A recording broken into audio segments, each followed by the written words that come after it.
Everybody signed in? If you haven't signed in, please do so. Okay. We are going to get going here. 7 o'clock. John did say he was going to be here. He did? Yep. All right, we'll give it a minute or two.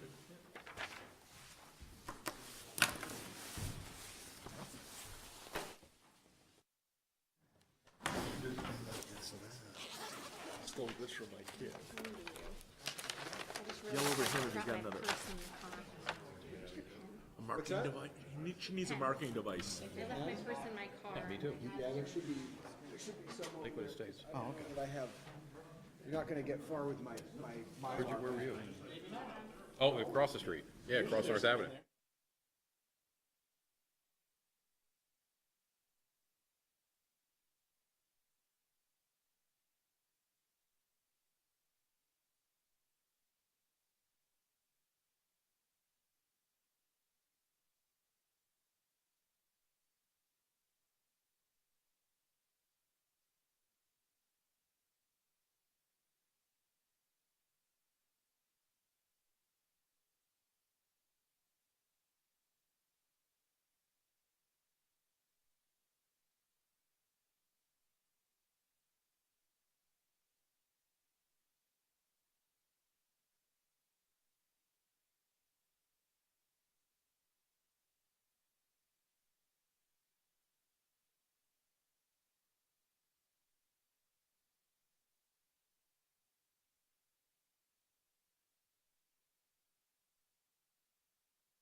We are going to bring the meeting to order. Staff, all right? Everybody good? Okay. Scott, you're on too. Good. CCTV is up. All right, so it is 7:02. And we'll bring the meeting to order. Welcome to the Town of Williston's Development Review Board for Tuesday, February 12th. There's 3 items on the agenda tonight. We do always like to start off with an open forum. If anybody has anything that they would like to address the board with, now is your chance. Nobody. Okay, very good. So we're going to open up DP 19-14 VIP Tires and Service at 7:03. Come on up and have a seat.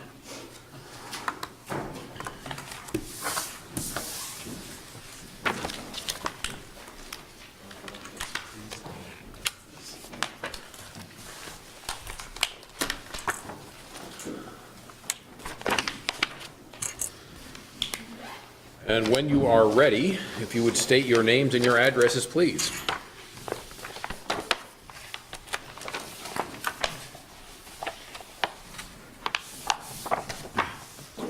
My name, or good evening first, I should say. My name is Bruce Bailey. I have an own sign company called Bailey Sign Company out of Portland, Maine. I'm Ann Maroon. I'm the facilities manager for VIP out of 24 Harriman Drive in Auburn, Maine. Welcome, both of you. So we're going to let staff go first.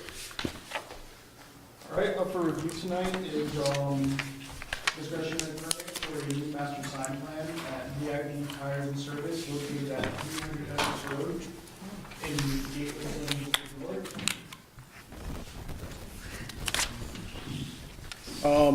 Master sign plans are required in Williston for new or existing commercial building that will or could have multiple tenants, for a type of sign that can only be permitted under a master sign plan, and for a greater number of signs, or for signs that are larger in size than are allowed by the Williston Unified Development Bylaw, Table 25A. Williston Development Bylaw, Chapter 25.5 provides a mechanism by which a commercial site may gain approval for a master sign plan from the DRB. Master sign plans are required in Williston for new or existing commercial building that will or could have multiple tenants, for type of sign that can only be permitted under a master sign plan, and for a greater number of signs than are allowed by Table 25A. The applicant here is proposing to add new signage to the site, including a new freestanding sign, a flagpole, and multiple wall signs, resulting in a square footage exceeding the allowed maximum size that could be approved administratively according to Chapter 25. I will note now that the DRB's packets are not totally up to date. After the hearing was postponed last week, the applicant submitted a revised plan. So as we're going through this, I will update you with the correct numbers. And part of that is that the flagpole is actually not being proposed for this project. So just as an aside, because that kind of caught my attention, do you have to get a permit to put up a flagpole? So we have an allowance for flags and flagpoles in Williston, and we have a few sort of special things around it. You can't have more than 3. We have generally, if somebody is doing a master sign plan, we've included it in our recitation of everything that's going on the site. But if you were, a single-tenant commercial site and you were erecting a flagpole for 1 or 2 flags, you might not have to get a permit for that. It's tough because it's still a structure. So you might not have to come to the DRB for it, it might not be counted as a sign, you might still have to get a permit. Okay, all right. Brad, sorry? All right, so going from there, the table under proposed signs, proposed sign S2, it'll show on your packet as being 85 square feet. That has been reduced to 80 square feet. Proposed signs D1 through D4 are staying the same size, and we are eliminating signs D5 through D9.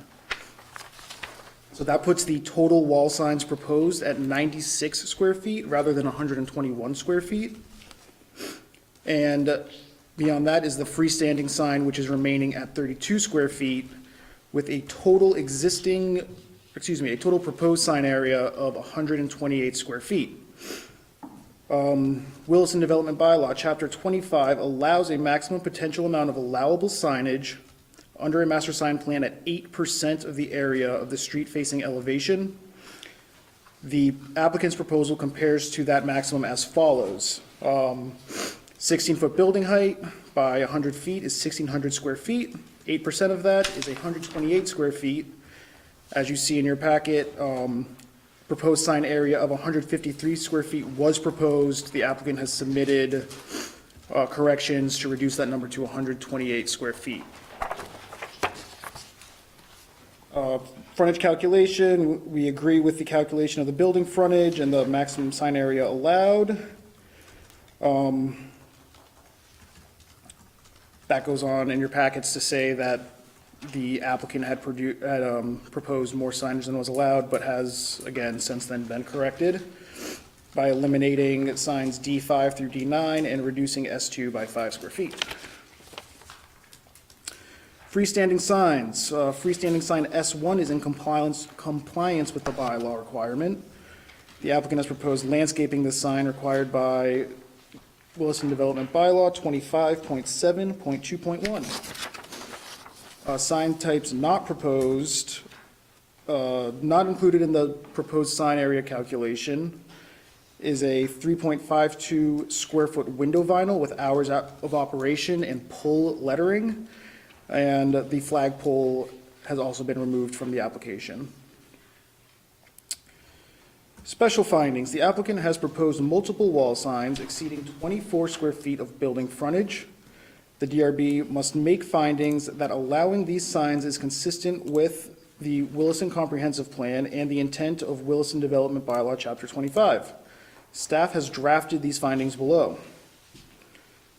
Finding of fact 1, applicant proposes to install signs including wall signs, a window sign, a freestanding sign, and a flagpole at 300 Essex Road in the gateway zone north. So Brad, I don't think you don't need to read those. Okay. Okay? So generally, it's just fine to say staff has provided findings of fact and approvals and conditions. Staff has provided findings of fact and conditions of approval as seen below. There you go. You okay with that? I'm okay. He works for you. I might as well, rather than I step on your toes. That's fine, whatever works for the board. Does it make sense to identify any changes to the findings of facts in response to the revised plan? So You can omit finding of fact number 3, which was the flagpole. And under conditions of approval is basically restating the changes from the first table I went over with the reduction in the proposed sign S2 and the elimination of signs D5 through D9. S2 was reduced to 80, but it shows 60 on. So that was 60, what would have been the allowable size. I was figuring that the freestanding sign wasn't calculated, so I reduced that originally by 32 square feet, or But it's now 80. now it's 80. Yeah.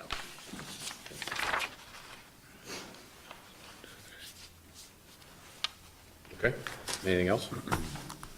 All set? What would you like to add? What we'd like to add, this is VIP from Maine. Is incorporated for us. They have 56 stores throughout Maine, New Hampshire, Eastern Massachusetts. Williston is their first store in Vermont, so they're quite excited about the location and where it's going to take them through probably some other stores in Vermont. So this is the first store, so they certainly want to be a very good corporate neighbor for the community, so. I think you'll find that in any of the communities the FE has gone into, they run a very great operation. They employ many people in sport, schools, ball clubs and things, so I think it's a great addition for the town. I think the signage that we've designed is conservative. It's externally illuminated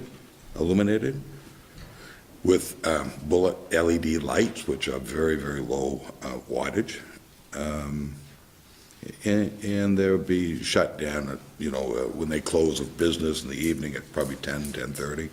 They're not going to run 24/7. Overall, it'll be an attractive package, so it'll improve the neighborhood. Everything Andy would say? So I guess we did have a little hiccup there that Brad had brought out with the 128 square feet, which we've brought back into compliance. And I guess we were under the impression we were allowed 128 and 32, but that's always a sign man's dream, is to get more than what you're allowed. So we have done, redrew it with the correct sizes. Other than that, it's a pretty straightforward project. Okay, all right. We have questions for the board? So, yes. Yeah. Is the sign S2, the one that you reduced in size, is it still the same profile, the same copy, so to speak? Yes. Just smaller? You just kind of hit? Yeah, all we've done, made it small. We eliminated the bay signs. There was 9, now we only have 4, so we eliminated 5 of them. And we reduced the size of the wall signage, the VIP ties and service by a few inches to You just kind of made every letter to smaller? bring that down into, to get it down into that 90 square foot. So, did you guys get a revised drawing when they did that? Yes. That has smaller dimensions on it? Yep. Other questions from the board? Your hours of operation basically will be, 7:30 to 6 Monday through Friday, and then Saturdays is 9 to 6, and Sundays is usually 9 to 4. I'm assuming that's our hours, because that's our hours in Maine and New Hampshire, but I can verify that. Okay. Stop by, we got a lot of tires. Welcome. Give them my name. It's a beautiful town, long ride to get here. Are there any, stay and enjoy it. may I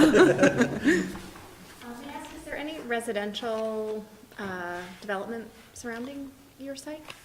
Across the street. Right across the I street? did not notice, I only went, Across the street. Yeah, okay. it's a ways away.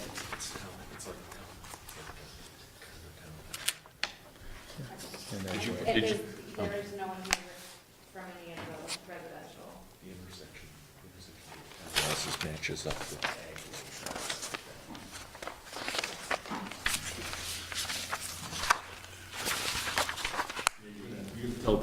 You're gonna be back to tell the select board you want them to put a left turn lane there in front of your place. Now, what kind of repairs will you be doing at the facility? We do tires, we do brakes, we do pretty much everything. Depends what they have for mechanics. I know they've hired a couple. It's a new manager that came in just a little while ago, so. But when I was there for 15 minutes when I got into town, and they had a waiting room full of customers, so I thought that was a good sign. What do you do like at your other stores if a vehicle doesn't pass inspection and someone decides they just leave it on your property? Well, we usually do an abandoned vehicle. We have the police come in, get the VIN number, we fill out an abandoned vehicle, tow it away, or, yeah. So how long would it typically sit around? Well, I'd like to tell you not long at all, but if they don't report it to us, usually the way we find out sometimes is this time of year in the wintertime, a plow guy will call me and say, you know, if you move that car, I could plow your parking lot a lot better. So, and that's, you know, that's a problem for us, but, or you have people that tell you, I'm gonna get it fixed in a month when I have the money, and then they don't show back up. You come in and the plates are gone and everything's out of the car, so, but we try to be good about it. Well, when they tow it, they'll just be able to tow it around to the Dave, over to the auction right around behind them. Oh, there you go. Other questions? Jill?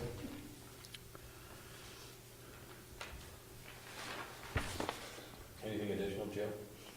No? Okay. No, you're good. Any questions from the audience?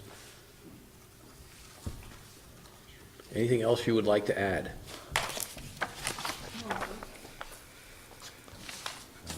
Can't think of it. Okay, all right. Thank you for coming. We are going to close DC 19-14.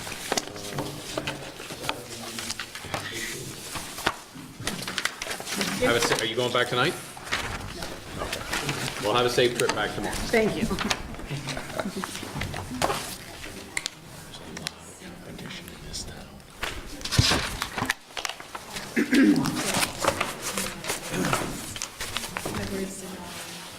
Okay, next up is BP 19-06 HJ Properties LLC.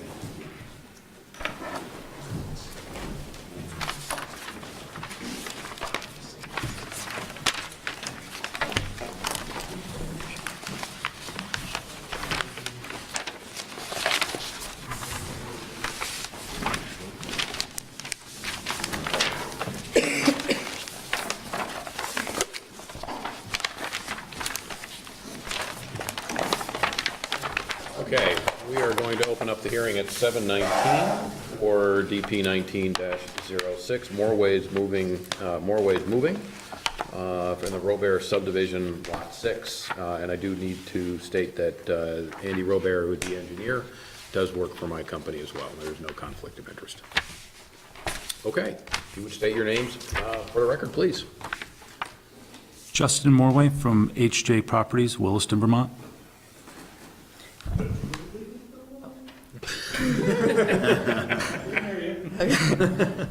Heidi Auclair, HJ Properties, Williston. Andy Rowe, Lamoureux and Dickinson, Essex. Welcome. All right, staff. Okay, so this is a request for discretionary permit review. It's a proposal to develop a mini storage facility with access drives, outdoor lighting, and other appurtenances at Shunpike Road in the Industrial Zoning District West. The property is currently undeveloped, and the board may recall the approval of the Robert commercial subdivision in between Shunpike and Wilson Road. This is proposed for Lot 6 of the Robert subdivision. Project history: the DRB did review this project previously as a pre-application in November of 2018.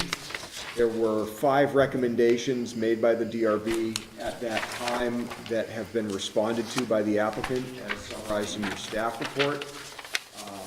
Briefly, there were some erosion control things to be added to the plan. The Conservation Commission had recommended demarcating the wetland buffer in the back with some boulders, and the applicant has proposed to do that. The DRB may recall a conversation related to lighting. The applicant has presented a security lighting plan for the site that is in compliance with the rules the town has for lighting. The DRB asked that there be 2 parking spaces added up adjacent to the entry kiosk at the front, and that has been done. The DRB asked for truck turning movements on the site to be assessed, and that has been done, and also requested that the applicant meet with representatives of the fire and public works departments to clarify some of their comments and requirements necessary to build the site out to Williston specifications, and that has been done. As I noted before, this is Lot 6 of the Robert subdivision. So the recommended action for tonight is for the DRB to approve this project with findings of fact, conclusions of law, and conditions of approval. And I'll review some of those findings here. The proposed use is mini warehouses or self-storage. We understand this as existing under the North America Industry Classification Code 532, rental and leasing. That is an allowed use in the Industrial Zoning District West according to our bylaw. There's no residential component to this project. Residential uses are not allowed in the IZDW. There will be new site work necessary to prepare the site for this project as it is currently undeveloped, so clearing, grading, paving of the site, installation of landscaping, fencing, etc. would all be part of this proposal. There is no subdivision or adjustment to the boundary lines of the Robert subdivision proposed as part of this application. In terms of reviewing this project under Chapter 24, outdoor lighting, as I mentioned, the applicant has presented this as a security lighting plan. The main thing to take away, other than that the lighting levels of the proposed lighting is in compliance with the bylaw, is that lights, with the exception of a couple of fixtures at the kiosk, are motion controlled per that security lighting plan. So wherever there's that limitation of 5-foot candles for parking lot lighting that would be on all the time, this is instead lighting that's on intermittently. It's allowed to be a little bit brighter, but it comes on when there's motion detected and it stays on, I believe, correct me if I'm wrong, Andy, 15 minutes after the motion is not detected anymore. So the site will essentially only be lit in its interior when someone's accessing it. There is a proposed landscaping plan because we do have a landscape buffer requirement for sites like this. The applicant has proposed buffers on all 3 of the sides that don't face the street and a street tree section along Shunpike Road in compliance with the requirements of I've recited all of the various types of buffers that can be allowed at this site. So here we see on the side yards, 9-foot type 3 informal planting buffers. To the north, back by the wetland, 50 feet minimum of existing wooded vegetation that's in existence on the site today. And as I said, on the south, on the street, a typical street tree section along there. Let me get my next page here. There's not really a parking lot landscaping requirement on this site because there's not really a parking lot. Pavements for vehicle circulation and access to the buildings. As I mentioned, there are street trees along Shunpike Road. In terms of outdoor storage, which does require site plan approval by the DRB, there is currently no outdoor storage proposed as part of this site. Everything would be inside the buildings. There are wetlands present on the site, and as I mentioned in responsiveness to the pre-application, the wetland buffer of 50 feet will be maintained and demarcated on the site with boulders. In terms of access, there's a single curb cut driveway onto Shunpike Road. Location of the access has been reviewed by Public Works, found in compliance with their specifications. In terms of traffic generation, the DRB did not require a traffic study as part of the pre-application or to be presented here for discretionary review. There is an overall study covering the Robert site, and traffic impact fees will be addressed by the zoning administrator, that's me, at the time that a permit is applied for. In terms of signage, there's not really a likelihood to have multiple commercial tenants. There's no need for a master sign plan on this site. Any signs that are proposed on the site will require a simple administrative sign permit, again from me. In terms of stormwater treatment, that is proposed on site. We don't have any water or wastewater connections. We do have all other utilities shown. In terms of design review, this site is not in the town's design review district, so we did not have design review. Normal standards for setbacks and building heights do apply. We did receive comment from police, or rather from Public Works, to simply comment that they have no comments, and from the fire department noting some of their typical site planning requirements for new development in Williston. And I've recommended that those comments be referenced in the draft conditions of approval. Most of the conditions of approval, in fact, I think in this case, all of them are our standard conditions. I don't have any special conditions drafted for this. And I'll just note that should the DRB wish to make a motion for approval, because this was originally scheduled for February 12th, that's the date in the motion, so you'd have to update that. to February 26th with the motion. And I'll stop there. Thank you, Matt. Your turn. That was pretty thorough. We don't have much to add, other than to just remind the board that this is not an occupied site, so there are no water or sewer services. The kiosk. So no bathroom whatsoever? Correct. No water and sewer services being run to the building. As Matt said, there are a couple of parking spaces added outside the kiosk on the outside of the gate. We looked at maneuvering a fire truck within the gate between the buildings and down the aisles to the satisfaction of the fire department. Stormwater is being managed on site. Stormwater permit's been issued. Construction general permit from the state addressing erosion control has also been issued at this point. And I guess just one thing to clarify, I think in the staff report it mentioned a couple of lights at the west end of the building. The kiosk will be located. The proposal is to have the lights on at the end of each building remain on, with the lights down the aisle to be controlled by motion detector. That's different than what Matt was describing. It's, the plans in the letter are clear. Matt just described in his staff report that the two lights near the kiosk will be on. And I just wanted to clarify that what is shown on the plans and described in the letter are the lights at the end of each building will remain on. The lights down the aisle on the north and south faces of the building will be controlled by the motion detector and will come on and off as activities present. Right, so, sorry, John, I glossed over that. There are lights on the ends of the buildings, as Andy describes. I had noticed that in here, and it, Yeah. Those lights do meet, actually well below our parking lot lighting standard.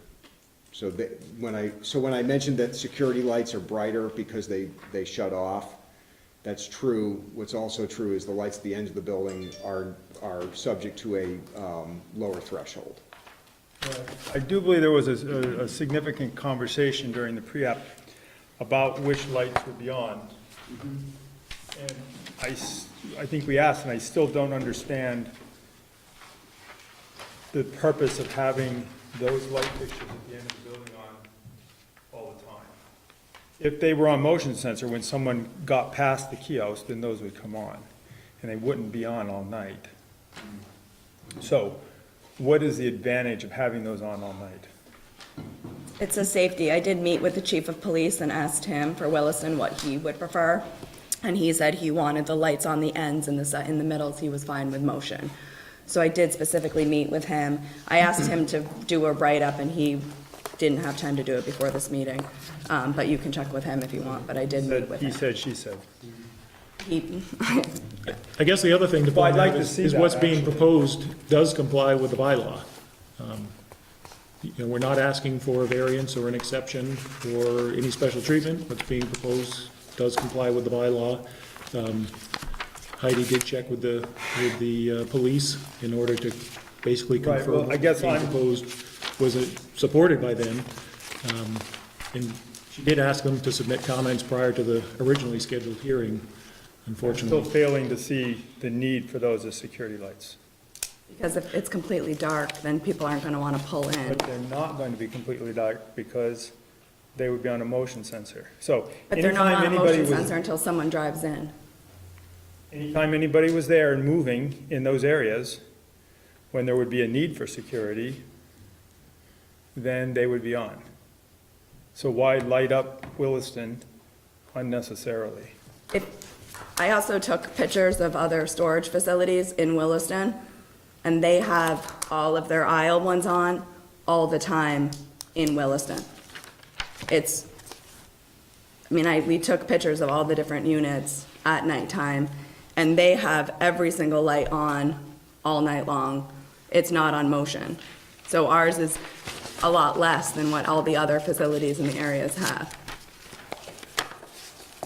I don't believe that someone else doing it, what we might determine to be wrong, makes it okay for you to do that, so. Well, But I last think- I time think you that asked that's- me what other facilities were doing, I so didn't that's. ask that, but I asked why you feel those lights being on all the time, how does that improve security?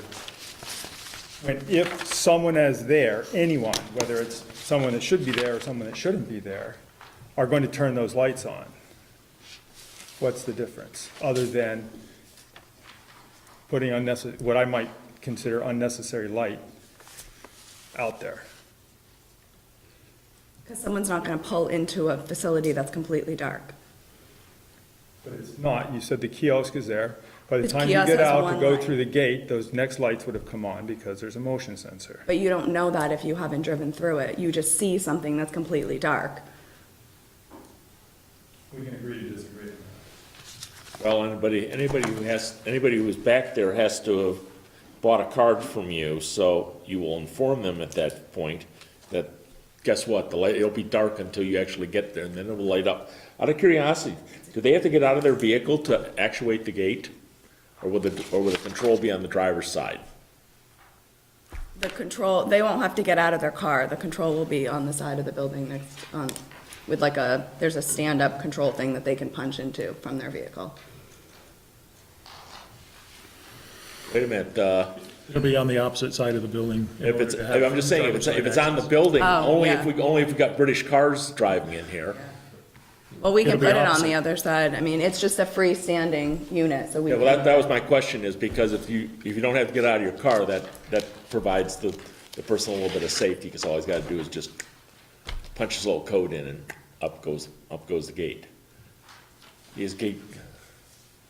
Which way is the gate going to? Is it going towards the fence or towards the building?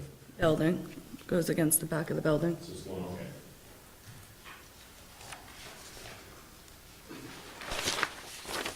What's the height of the lights off the end of the building? All the lights are 8 feet high. 8 feet high. So they're 8 feet, LED cutoff fixtures, 13 watt, I believe. Are they the fixtures that are in here, the WL? Yes. WLD?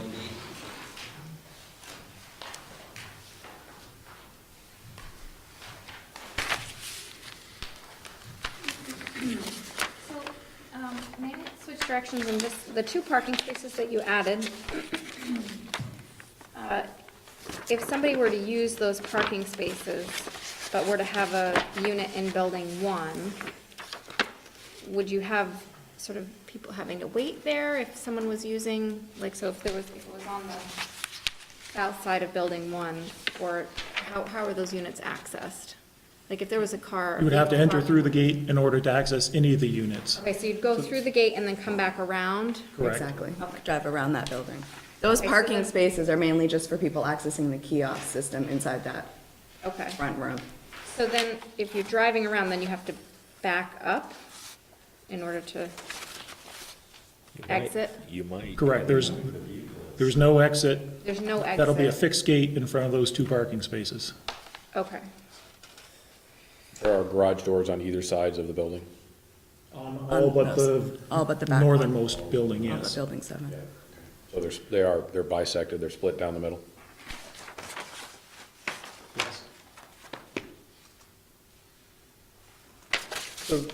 So there's only one, well, you said it's a fixed gate, but the one that the parking spots face is. It's not a gate. It's not a gate, It's fixed. It's a piece of fence. Correct. So given that, I'm gonna question that parking spot, because unless you've got a very odd-shaped car, that thing's gonna come up about 3 or 4 feet short of a parking spot. Right, because it's at an angle and the fence is truncating that parking space. So if you pull into that, you're gonna not be able to pull all the way in like you can with the adjacent parking. Right, they're both angled. They're set up as angled diagonal spaces, yes. Right, but normally you would pull, You're gonna be able to pull ahead as far as the I don't think the it's fence. gonna meet a minimum depth requirement there. Unless we got a totally different scale here, then I think. If you look at where 20 feet would, so there's a 25-foot aisle behind it. 25-foot aisle. And if a second car was parked there, it would extend partially out into that aisle, but there would still be plenty of room to get two vehicles behind it. And it's also a second parking space that is, Heidi said, is for the exclusive use of the kiosk. It's not for anybody accessing their unit.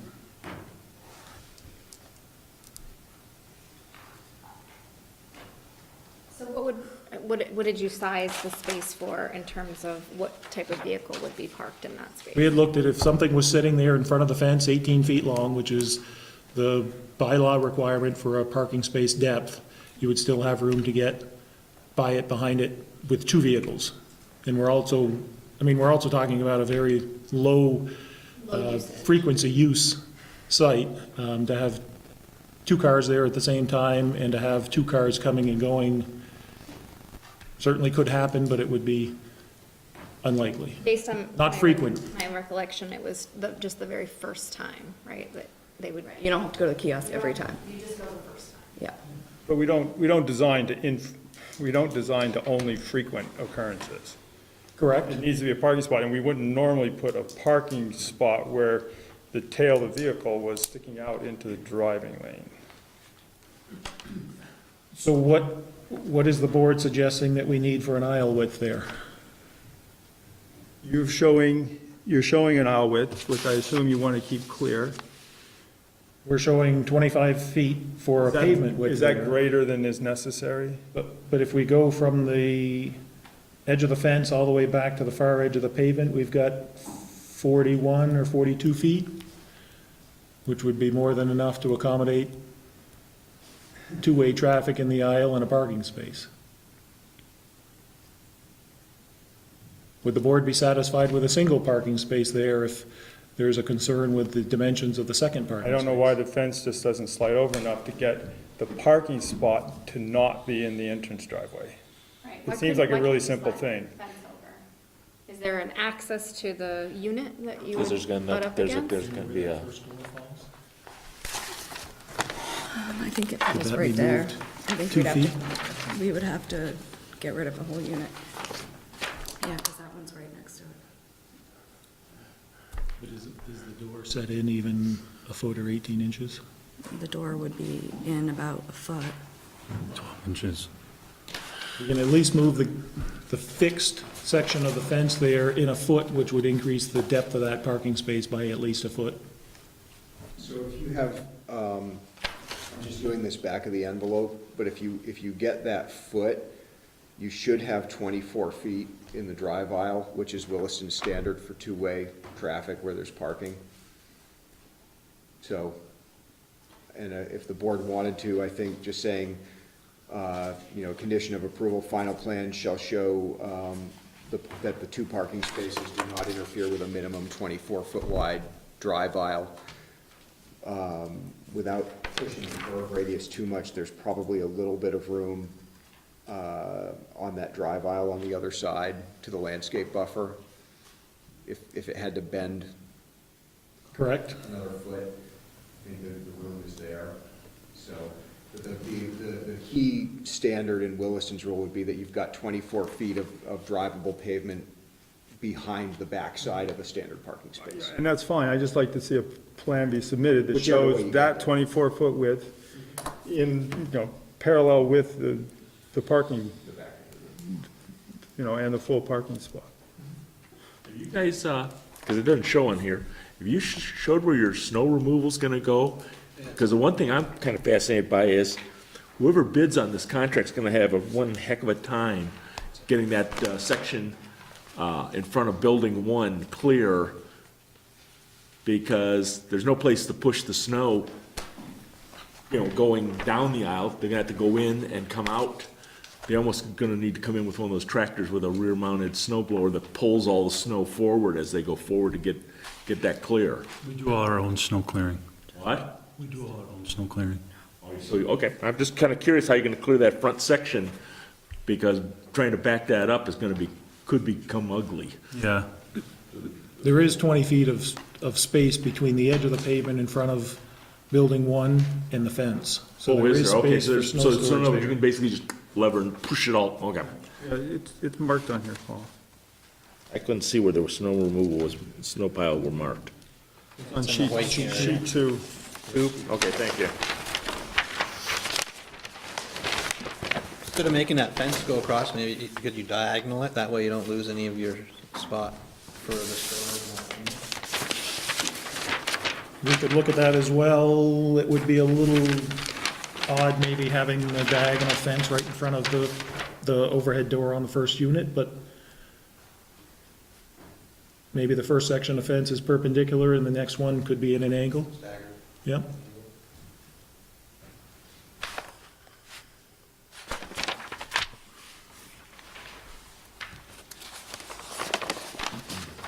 Is the board satisfied that if the parking spaces can be situated so that we have a 24-foot drive aisle? Is that fine? Okay.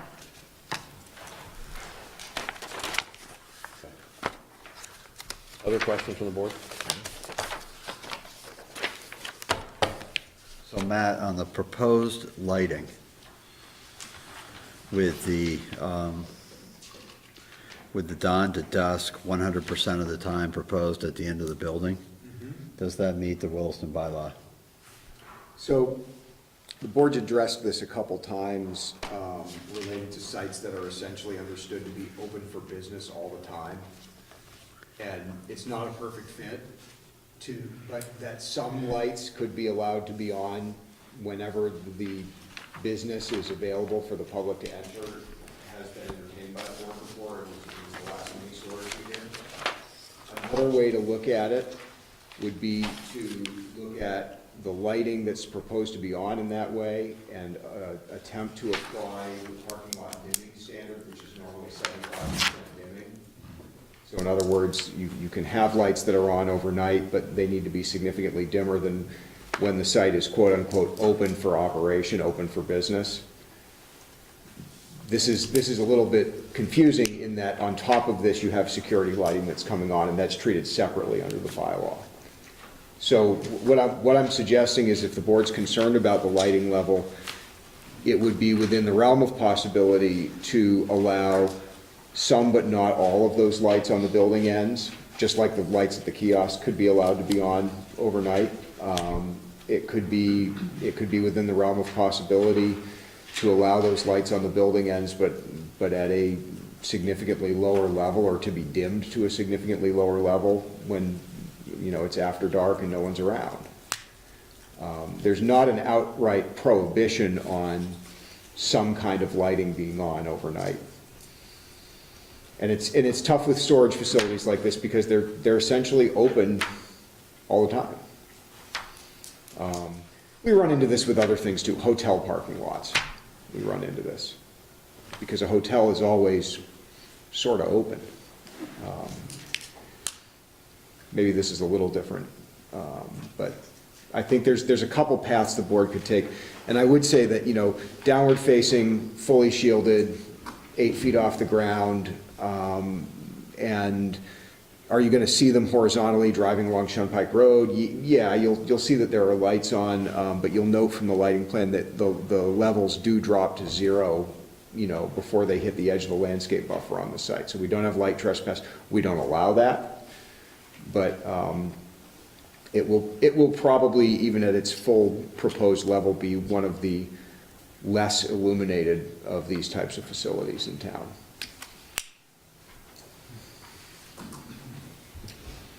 Thank you. Yep. Other questions from the board? So, on plan 1, is that show the turning radiuses? Is that what? There was a separate Plan 1 with the turning radiuses added, yes. So it's the site and landscaping plan, each one? Is it the red? Yes. Oh, this one. So can you just walk me through that, what that says and how, what your discovery was in terms of? So that means that if a fire truck is coming down Shunpike Road, it can easily turn in, navigate through the fence, and make it down the first aisle. Any subsequent aisle would be easier because it would have the opportunity to be through the gate before it had to make a turn. That's what the second one between building 4 and 5 illustrates. And we also looked at if that truck was down between the aisle of 5 and 6, could it back out and maneuver out, even though the fire department wasn't concerned about coming all the way down, going around the end of the building, the east end of the building, and navigating back out. They were fine backing back down the aisle.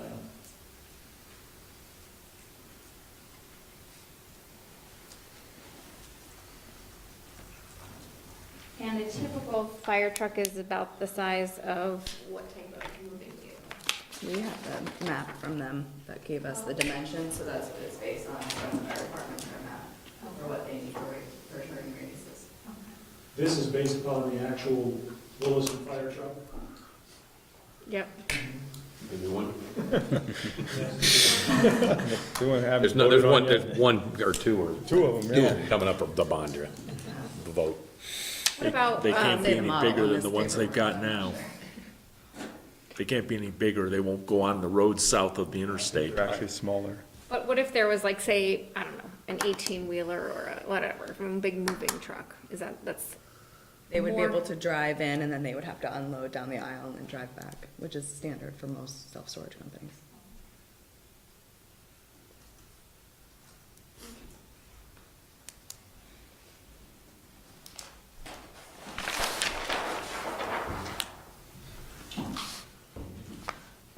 Paul? You're good? All right. Any other questions? Okay. Any questions from the audience? No? Anything else? Guys, anything else like that? Nope. Nope. Okay. All right. Thank you for coming.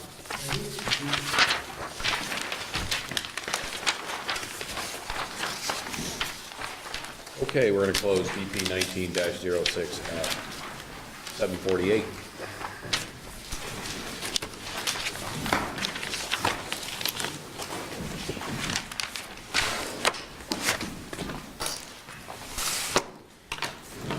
Okay, next up is DP 19-15, NEFCU edition, and we will open the hearing up at 7:49.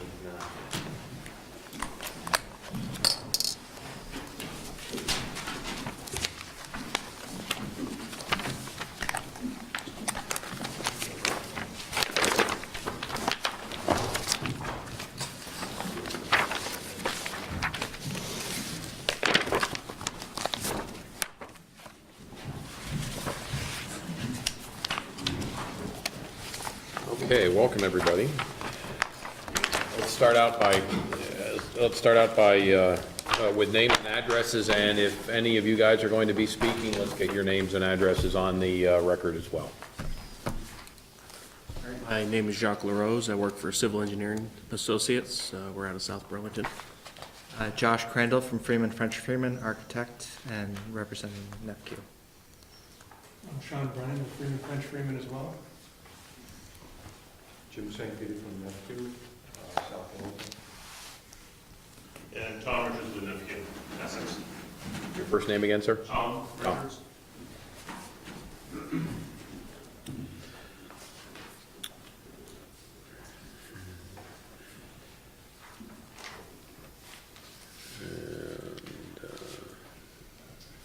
Okay, very good.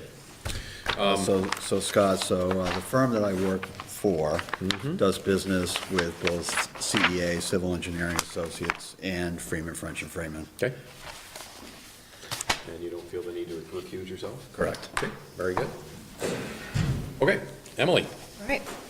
This is a request for a discretionary permit review of a proposal to construct a 2,300 square foot addition, add a stairwell, and reconfigure the parking area at New England Federal Credit Union, NEFCU, located at 141 Harvest Lane in the Business Park zoning district. Interior renovations are proposed, but not subject to DRB review. The property is currently developed with a 3-story building, 4 drive-through lanes, parking, and related site improvements. This is the first time this proposal is to be reviewed by the DRB. Pre-application review is not required due to the scale of the proposed project. Previous development on this project was reviewed as followed. The lot was created in a 1987 subdivision, creating most of the parcels along Harvest Lane. The original site plan was approved in 1994, and then in 2005, there was site plan amendments to add drive-throughs and ATM, circulation changes in landscaping. The findings of fact. The proposed use, the applicant proposes to maintain the existing banking use. Commercial banking is an allowed use in Table 32.A under NAICS 52 Finance and Insurance. Access. The property has 1 curb cut on Harvest Lane. No changes to access are proposed. The applicant has proposed to construct a 2,300 square foot, 1-story addition that is 27 feet 9 inches in height. The addition will be used as a member education center and hold seminars for 30 to 60 people. A 3-story stair tower, 35 feet and 6 inches in height, is also proposed for emergency egress. The stair will be installed on the western facade facing Harvest Lane.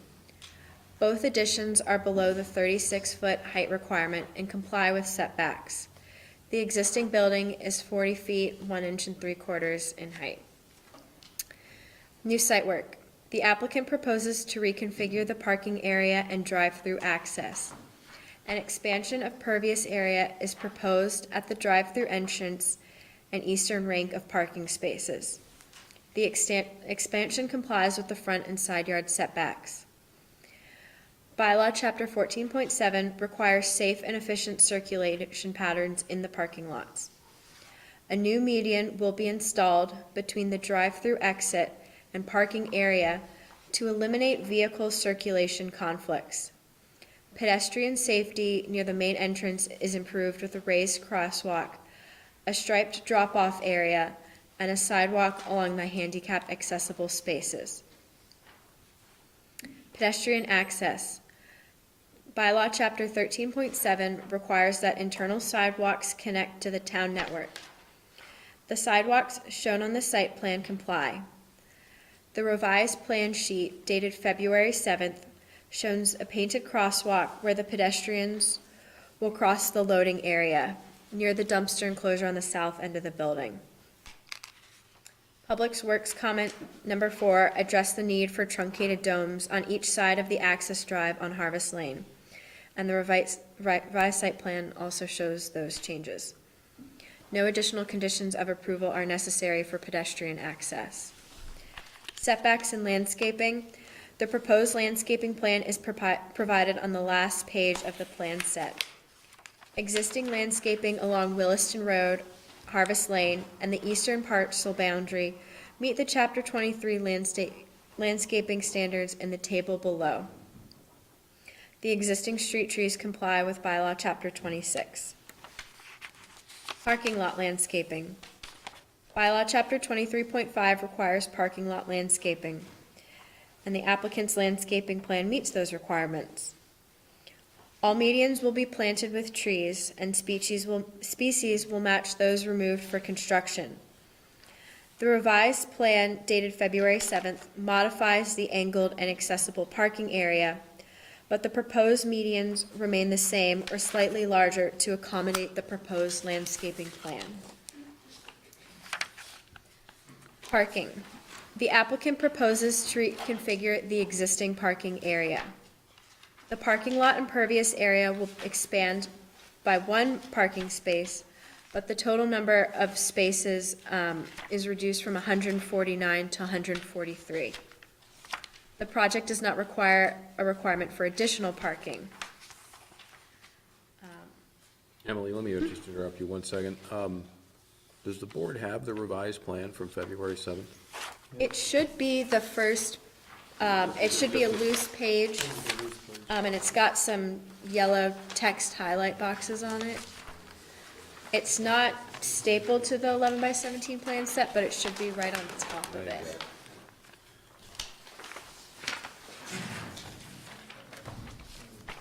Okay, you got an extra one? That's okay. Okay, that's fine. Go ahead. Should be this right here. Yeah. Want to share? Yep, Mike, we can do it. It's fine. Yeah, you can see it. I didn't get it. Fine. Sorry about that. All right. Thank you. Go on. So the applicant is proposing 143 parking spaces. It's more than what would be required today, but again, this is reconfiguring an existing parking lot that was approved under old bylaw rules. The number of outdoor bicycle parking spaces provided, 10, is in compliance. And then my numbers for the long-term bicycle parking spaces are wrong, where it says 75% for office building long-term spaces, it should be 50%. And then the way you round up to the nearest whole number should be done at the end, so the applicant's proposal of 5 long-term spaces is the correct calculation. End-of-trip facilities for employees are provided. There are 2 shower rooms and lockers shown on the floor plan. And the applicant's revised site plan does show the 88 parking spaces in compliance with what we would require. Traffic impact fees will be assessed by the zoning administrator with the administrative permit for the additional 17.2 vehicle trip ends generated during the PM peak hour by the proposed development. Outdoor lighting, the applicant has provided a revised lighting plan for the property. The number of light fixtures in the parking lot is reduced by 4. Existing fixtures and bollards are relocated, and the new fixtures will match the same height and style of the existing. Bylaw Chapter 24.7.5 requires that illumination for pedestrian ways be the same as parking lots. Staff recommends a light fixture installed at the emergency egress on the western facade to illuminate the doorway and sidewalk. I'll note that it may be something that is already proposed. There is a canopy proposed over that entryway. I just didn't see the numbers on the lighting plan for it. Stormwater treatment does have a state discharge permit. Water and wastewater, the property is currently connected to municipal water and wastewater. Additional wastewater allocation will be required before administrative permit approval from Public Works. Utilities, existing and proposed utilities are shown. No changes to the connection are proposed. However, the applicant is proposing to relocate the on-site fire hydrant to the proposed median between the drive-through and the parking lot.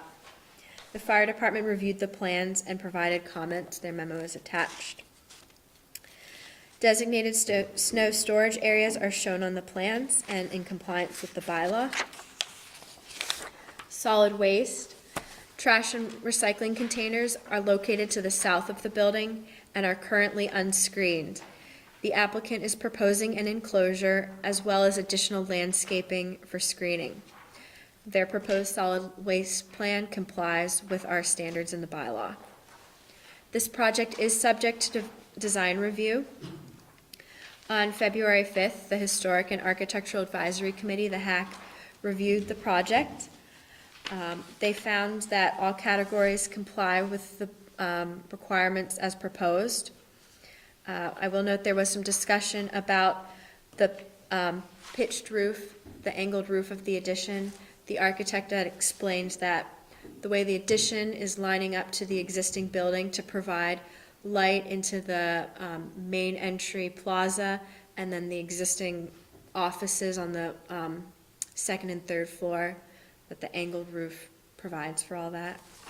So the HAC did not have any additional comments or requests for conditions of approval. Comments from Police, Fire, and Public Works. An interdepartmental project review was held on January 18th. The Fire Department and Public Works memo are attached and recommended as conditions of approval. The Police Department had no concerns at the pre-construction meeting. I believe the reason for the revised plan set was in response to the Fire Department's comments with the turning radius for their emergency vehicles. So the applicant reconfigured the parking lot so the vehicle swing can be accommodated and not interfere with the location of lighting poles or the hydrant or parking spaces. And then the revisions based off the Public Works comment that there be truncated domes at the entrance and hatching that crosswalk, that sort of thing. With that, staff recommends approval of this discretionary permit with the findings of fact, conclusions of law, and conditions of approval. Thank you. Thank you, Emily. Well done. Gentlemen, why don't you walk us through your project? By now, you're probably all familiar where the credit union building is, right on the corner of Alex Lane, Route 2. What I have in front of me here is the existing layout of the building and parking lot. And one of the main goals, aside from doing an addition for this project, was to reconfigure the parking lot, provide a safer access between vehicles and pedestrians.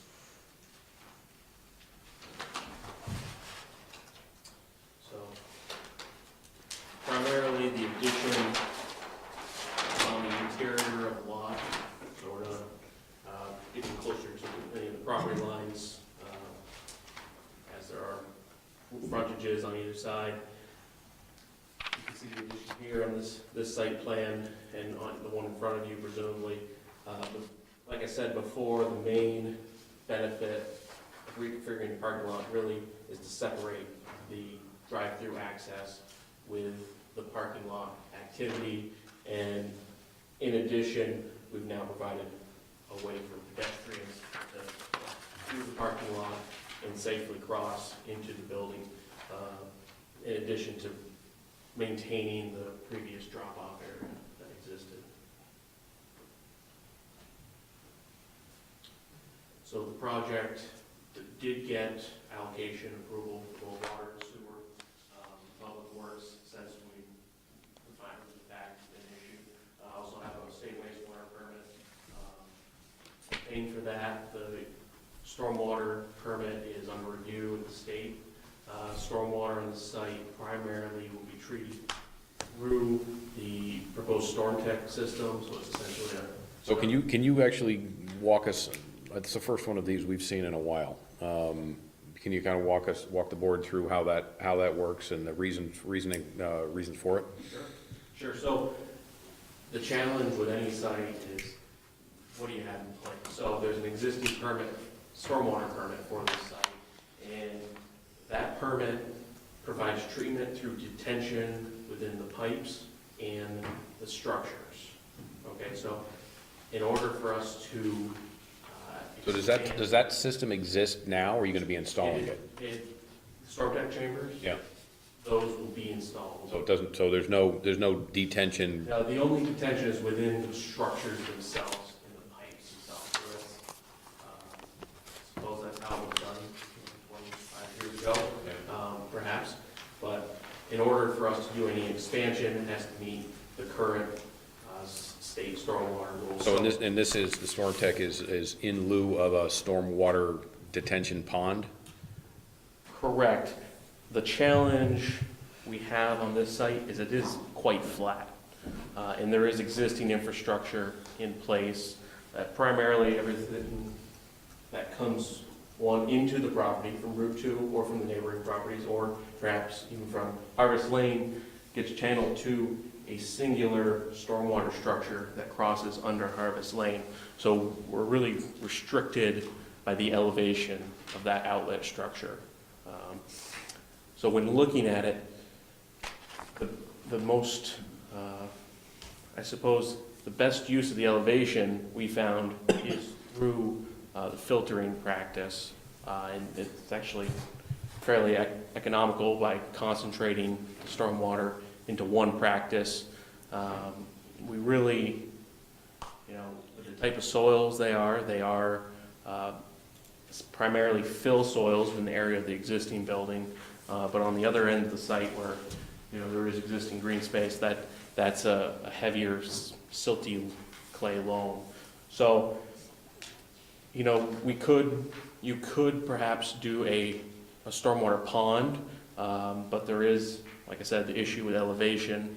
And two, you do not get as good at treatment levels through detention as you would through a storm tech system, which is essentially a sand filter below some storage pipes. So that's, there is a cross section, I think, on C4, 4.3 or 4.4 of the storm tech chamber. Like I said, it's essentially storage pipes with sand beneath them. So when a storm event comes, it has time to filter through the sand media and exit the site. Exit out the bottom and across Harvest Lane, whatever road that is. Right, correct. So we're actually, Harvest Lane. part of the new system, we're tying into the existing stormwater piping on site. And it filters enough so that you're not gonna get a backup. It must filter it pretty quickly. This system is sized, in this particular case, for the 100-year storm to match the pre-development flows of grass. Or woods in good condition is what the state considers it. So, there is no increase in flow. Which you're not allowed to do anyway, Correct. Did you say you had the stormwater permit in hand? It is under review currently. Has that been reviewed already at all, or preliminary responses? I should say prior to submitting the permit, we did discuss the project with the state and discuss the permitting path and what the project's going to look like and what system we're going to use. So they have been, that has been discussed with them. So they were aware that you were proposing this system before you submitted? Correct. Locally, where else have you used this system? We've used the system. One prominent one comes to mind is the DMV, or the old DMV in Burlington, in the north end. They are commons. Another system, Essex, right at the Five Corners. I think it's 1 Pearl Street. Is that perhaps the name of it? The large building, with McGillicuddy's and all that. So there's a system in ground behind that building in the parking lot. It's another system we use on developed sites primarily, such as this one. This one's fairly well developed. Okay. All right. Why don't you give us a rundown on the architectural elements of what you're proposing?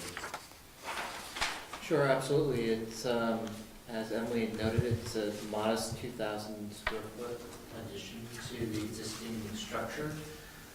Largely, it's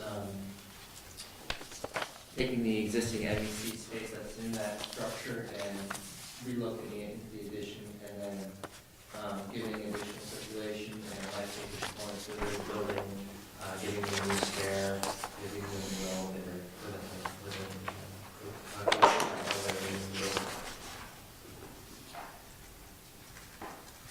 Do we have elevations that we can show? Yes, we do. The roof on your new structure, how does that marry to the building? It stands off of it. It does not touch it, correct? It does not touch it. Yep. And it's self-contained as well. So when you have the snow and rain runoff, does it run off the end of the roof? that will then potentially hit the wall, or does it have a tracking? That's a great question. It's a 2-on-12 slope for the majority of the roof, but it's captured. It would be a down roof, the internal drains, and there's a back slope. Okay, so you made the roof, sort of, you have like a couple of feet that actually lean back towards the, and out of curiosity, what's the material that roof's gonna be made out of? That roof, I believe, is membrane. Gonna be membrane? Okay. So page A201, the second to last sheet, it shows the building elevation northeast, and it kind of shows how the two come together in elevation. So, Jacques is showing a perspective that was generated from the east of the building, showing the new addition against the existing building. You can see that it's quite modest in terms of the existing structure. The proposed materials are reusing a lot of the existing brick and precast materials that are in the existing structure. As noted by the HAC committee, the one deviation and maybe the differentiator between the two structures is the slope roof versus the existing flat roofs.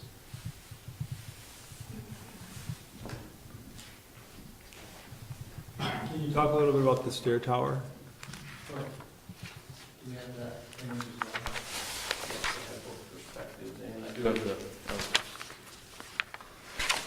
So the stair tower on the west side of the building, so that's actually an image of the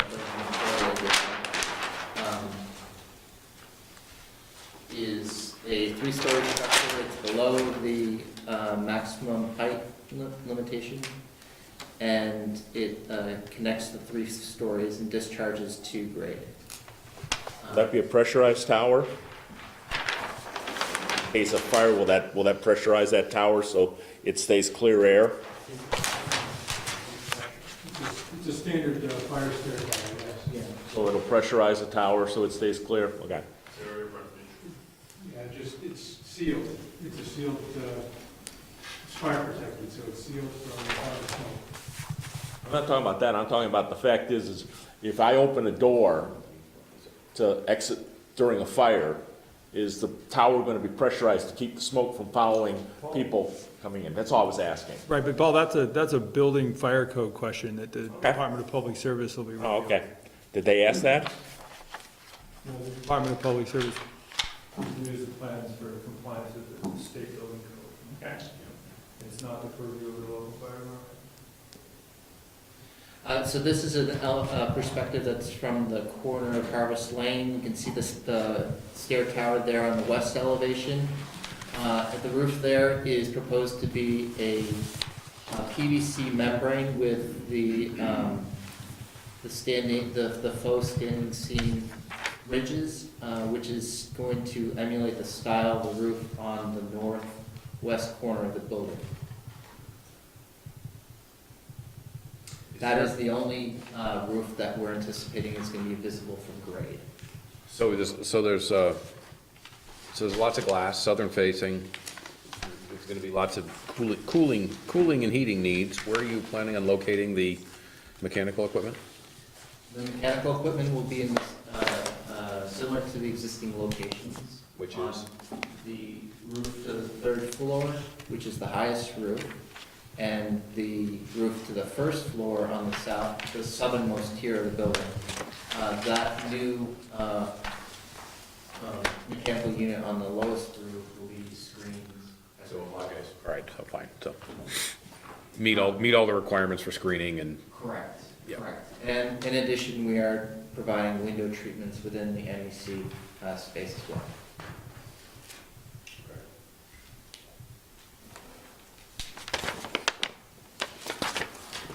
Matt, was this building must have been built prior to the height restriction? I can only assume that it was. Staff's made some attempt to determine, it's clear that the building that was built is the building that was permitted, including the 40-foot height. Yep. It's It's not as, it's also clear that there were no special findings allowing for that height as we do today with the exemption, so, and we couldn't find a specific height standard in the bylaw that was limiting at the time, so. It went in how it was permitted, and it's different from how it would be. Yep, bless you. Yeah.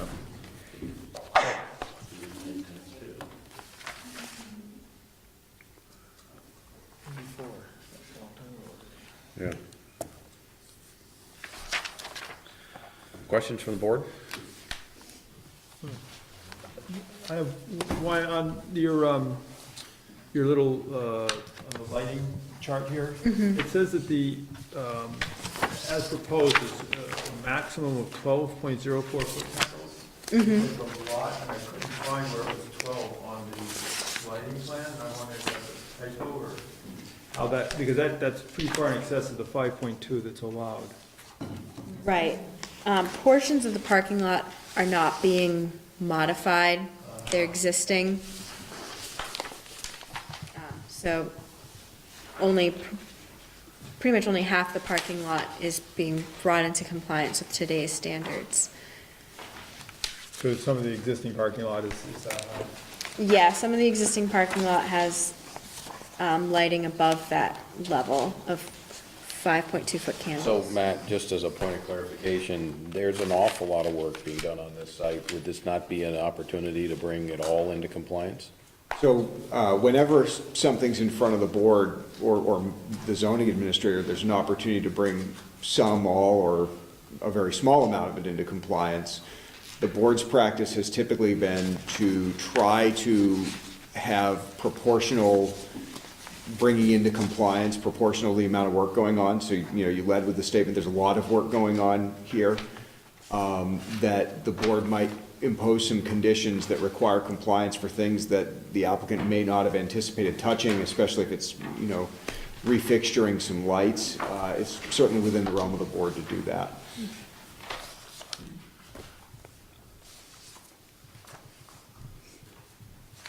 Other than from a cost standpoint, is there any reason not to bring it all up to current standards? That's a trick question, okay? Yeah, other than understanding the investment. Yeah, I think the important thing to see, and also described in Emily's review, was that we are reducing the total number of fixtures on the parking lot by 4, and reducing the number of poles, I believe, by 1. So there is going to be overall light decrease anticipated as part of this project. Is this an opportunity to convert everything to LED? Is it all LED? Is it all LED now? I believe you have the cut sheets, and It is all LED now? Okay. Including the existing? Everything's LED? Okay. Kind of where we kind of going with that. We do have that challenge of being a financial institution, people wanting to drive in and do transactions of the meeting, adequate lighting. Right. Safety. Will the stair tower be uneven? Yes, the stair tower is required to be illuminated per life safety code During hours of operation? and after hours. And after hours? Oh, so 24 hours a day? Yes, that's required by code. It is. Yes. Even when nobody As the life safety code requires the fire. Yeah, okay, yeah, okay, yep, all right.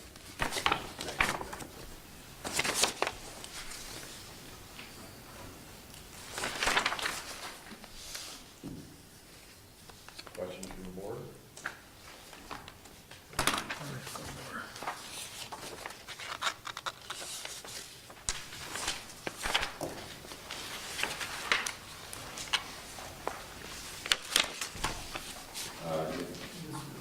You had an interdepartmental project review meeting? Is that the first? Actually, it was, I yes. thought so. Congratulations, thank you. That's a good thing. We should give them a little plaque or something. All Maybe- departments maybe came. the Fire department. Is there a master sign plan for this site already? No, and it doesn't need one because they're single tenant, so they can get all their signs administratively. And I guess my other question would be about the parking. I recognize that there's fewer parking spots here than there were, but this kind of gets back to what Scott was just asking. You know, if this were new, it looks like we'd be asking you to max out at 135 spaces. You're putting more than those 8 spaces back in. You could go down to 135 by actually lowering your investment. I'm just wondering, do you feel you have a need for the 143? Have you done any kind of studies as to what the right number of spots for that site is? Yeah, I can answer that question. Sorry, I just. Yeah, absolutely. No, we had a lot of discussions on what the parking needs are for this site and what the Williston's regulations require. One important thing that we did provide in our initial cover letter is a parking generation summary of how we get to 143 parking spaces. Essentially, we'd anticipate the MEC space to have approximately 0.7 vehicles per member that would attend.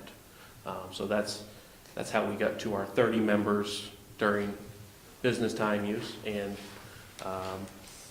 143 parking spaces. Can I just ask you to describe this member education center activity, just to give me some kind of baseline for understanding who would be coming? Would they be generating an additional trip than they otherwise would for banking purposes?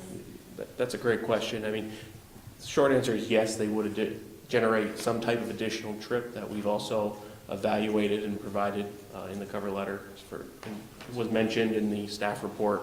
But the Member Education Center is, well, perhaps, is it better, would you guys like to describe that? Sure. It exists today. It's an undersized education center. And we do seminars for members, helping them with retirement needs and things like that. We usually have about 30 attendees per seminar, and the seminars are held approximately 5:30, 7 p.m. At night. Usually about 1 a week on average, no more than 10 a month. Does that answer your question? Yeah, it's not super relevant to anything here, but is it like a stadium style seating, or, and it looks like a 2-story building with their Yeah, two so we're having levels, internal or? discussion about that. I would really like stadium seating, but our marketing director would not. So she likes total flexibility. So no, it will likely not be stadium seating. Okay. But it is, so it'll be just a vaulted ceiling or a high ceiling, single story? Yes, vaulted ceiling, a video projection screen for PowerPoint presentations, speaker's podium, potentially a very small stage for someone to stand on, and likely 40 or 50 seats in the audience with some tables for people to put their materials on. And could it be rented out to a could a member rent it out if they wanted to have a seminar on some other topic or something along those lines? We do offer our space today to outside organizations. We haven't charged anyone for it as long as it's a compatible type of event. We've done some things for the Medical Center Hospital and some of their staff when they've been short on facility space. How many times a month or a year would you do that? I would probably say about once a month. We have another organization come in and use the space. We'd certainly be open to that because we are a community center focused type of organization. Is the usage usually in the evening? Yes, usually it is, although the medical center meetings are generally staff meetings or department meetings, and they come in during the daytime. How many people are housed in the building when you're without the educational training system? Yep. So today we have about 50 employees in the building, and then at any point in time there could be 20 to 30 members, so about 80. And would it trigger if, let's say, it did become a higher demand space just because it's attractive and, just having, there's just not a lot of facilities like this that exist, and let's Sorry. assume it became a higher demand space where you were getting requests more frequently than once a month, let's say 3 times a month or 4 times a month. Would that trigger a change of use review? Would that trigger anything, or that it could, there isn't any? So it's more of a question for Probably a question for Matt. Matt, probably, then. Yeah, I mean, there's often a point where things evolve so fundamentally that, especially if the accessory use begins to overshadow the primary use. But in the case of a site like this where, it's built like a bank, there's drive-through like a bank has, there's office space like a bank has, I wouldn't anticipate that. We have different rules and different parking generations for, theaters and places of assembly and entertainment centers and things like that. If you started showing, Monday night movies there or something, there might be a point where the town had an entry to revisit things like that. But most likely, we would see that not so much because the use changed, but because the intensity changed so much that there was a parking problem. So, if we have a site that's really going over what it's built for parking, we start getting complaints about street parking when there shouldn't be, or people are parking in other people's parking lots, things like that. To be honest, in the time I've been in Williston, which is more than 10 years, we've never had a complaint where someone's gone that far over regularly. We get residential complaints about parking, very rarely commercial. Just doing a little math, I mean, you said 50 employees and 30 members, and even if you had 30 people at the education center, that's still 110. Right, it's under 140. So it seems like you still have plenty of parking here. We still have, part of our third floor is currently unoccupied, and that's growth space for us. So there's, the building is built to accommodate more people than that. Yeah, the building is approved for 85 employees at this point from previous approvals, and we're not seeking to reduce that number as part of this application. Are you seeing, this is a question for the bank, are you seeing an increase or a diminishment of traffic through the drive-through and to the site, given online banking, the presence of online banking? It's been pretty level, actually. We see online banking, mobile banking use rapidly increasing, but the number of in-person visits has been pretty steady. Especially on Fridays. People still like showing up. Saturdays are very busy. Depositing their check. Saturdays are busy, and we don't understand it. We've got 10 ways to Sunday for you to deposit your check without coming in, but some people still like to do that. So it's not something you're seeing growing, but it's staying level? Yeah, we certainly don't have any intention of growing in-person transaction volume there. We're all about remote delivery.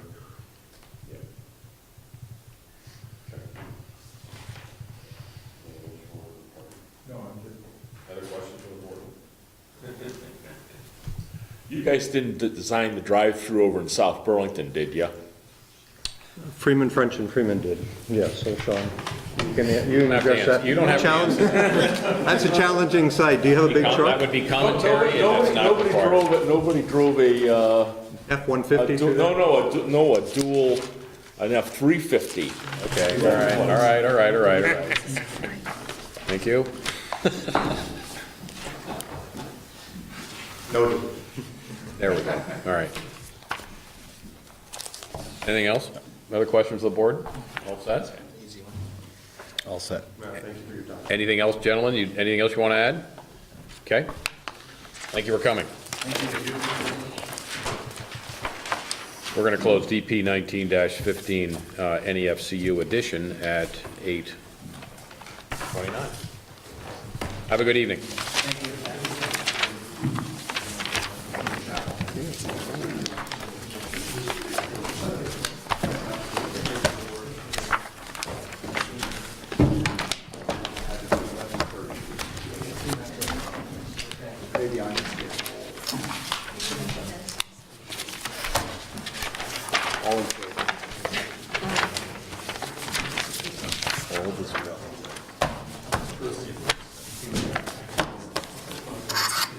There's a lot to be said about you're as old as you feel. I don't even know what you're talking about.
Okay, the Town of Williston's Development Review Board for Tuesday, February 12th is out of executive session at 9:05. Do I have a motion for DP 19-14, VIP tires and service?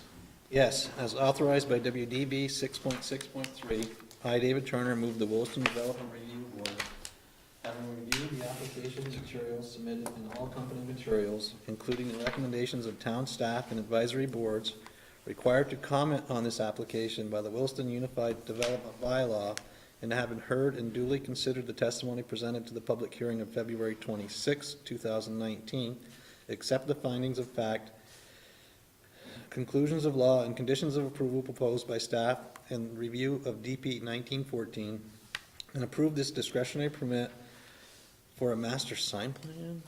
Is that, yeah, it is master sign plan, right?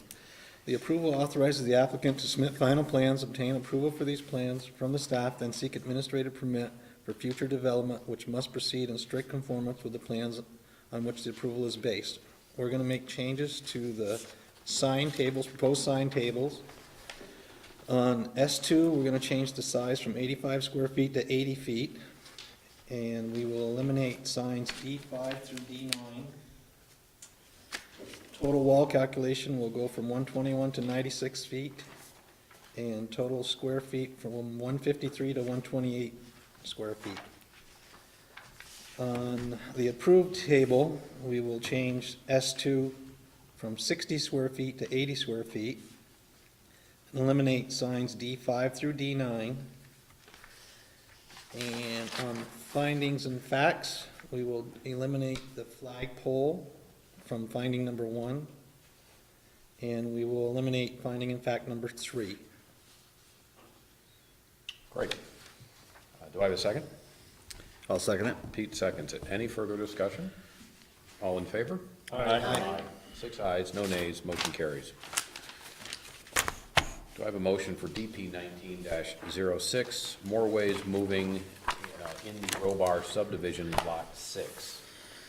Yes, as authorized by WDB 6.6.3, I, John Hemmelgarn, move that the Williston Development Review Board, having reviewed the application submitted and all accompanying materials, including the recommendations of the town staff and the advisory boards required to comment on this application by the Williston Development Bylaw, and having heard and duly considered the testimony presented at the public hearing of February 19, 2019, I'm sorry, not February 19, 26. 26, we went 2 weeks, didn't we? And the findings of fact and conclusions of law proposed by staff for the review of DP 19-06 and approve this discretionary permit subject to conditions above. This approval authorizes the applicant to file final plans, obtain approval of these plans from staff, and then seek an administrative permit for the proposed development, which must proceed in strict conformance with the plans on which this approval is based. We're going to add a couple of conditions. Number 22, end of building security lighting shall be at 25% from dusk to dawn until triggered by motion. Aisle lighting shall remain on a separate motion sensor system. And we'll add number 23, plans shall show 2 parking spaces which do not interfere with the 24-foot drive aisle. Thank you. Any further discussion? All right, do I have a motion? Sorry. Need a second. Yeah, I know, I'm getting there. I'm just doing it backwards. Right, that was my motion. Thank I you. will second it. Jill seconds it. Any further discussion? All in favor? Aye. Aye. 6 ayes, no nays, motion carries. It's getting late. Okay, do I have a motion for DP 19-15 NEFCU edition? As authorized by WDB 6.6.3, I, Peter Kelly, move that the Williston Development Review Board, having reviewed the application submitted and all accompanying materials, including the recommendations of the town staff and the advisory boards required to comment on this application by the Williston Development Bylaw, and having heard and duly considered the testimony presented at the public hearing of February 26, 2019, and the findings of fact and conclusions of law proposed by staff for the review of the DP 19-15 and approve this discretionary permit subject to conditions above. This approval authorizes the applicant to file final plans, obtain approval of these plans from staff, and then seek an administrative permit for the proposed development, which must proceed in strict conformance with the plans on which this approval is based. Great. Do I have a second? I'll second it. Dave seconds it. Any further discussion? All in favor? Aye. Aye. 6 ayes, no nays, motion carries. Do I have a motion to approve the minutes of January 22, 2019? I don't think I got copies of those. I've got them here, would you like to just take a quick skim? Has there been a motion made? Not yet. Okay.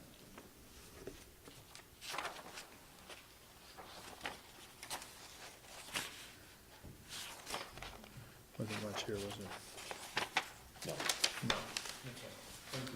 I'll make a motion to approve the minutes of January 22nd, 2019 as written. Great. Pete makes a motion. Do I have a second? I'll second it. Dave seconds it. All in favor? Aye. 6 ayes, no nays, motion carries. Do I have a motion to adjourn the meeting at 9? So moved. Thank you, everybody.